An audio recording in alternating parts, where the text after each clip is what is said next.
South Africa is actively seeking new markets as the ongoing tariffs war with the United States intensifies. The government is exploring interventions aimed at bolstering the private sector and expanding trade opportunities. We're looking at extensive new markets where we believe that with the diversification, we never overexposed on any one particular market, which ensure that we're able to sustain ourselves and our trade going forward much better in the future. In particular, South Africa is looking at doing business on the online platforms and initiating dialogue with the US to submit revised trade offers. These efforts include leveraging tariff quotas to mitigate the impact on key sectors like poultry. Trade disruptions are affecting specific areas, but the US trade desk issues have now been resolved, paving the way for new negotiations as the US remains South Africa's third largest trading partner, accounting for approximately 4% of agricultural exports.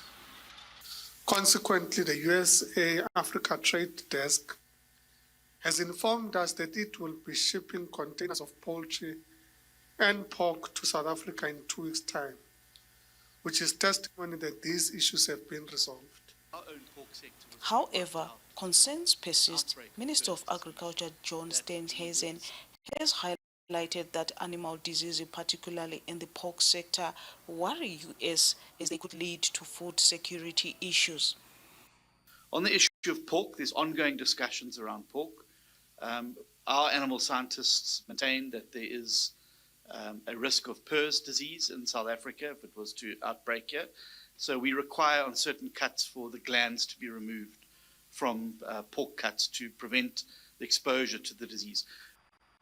While some South African farmers are already feeling the economic pinch, the government is adopting a look east approach, engaging with Asian markets to strengthen international trade agreements.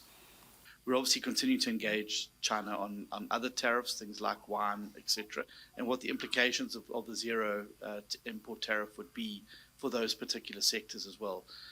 But we're still obviously, I think, through DTRC and the other and DIRCO are still processing what it actually means around the zero tariff regime, and obviously we'll hope to make an announcement of it into the future.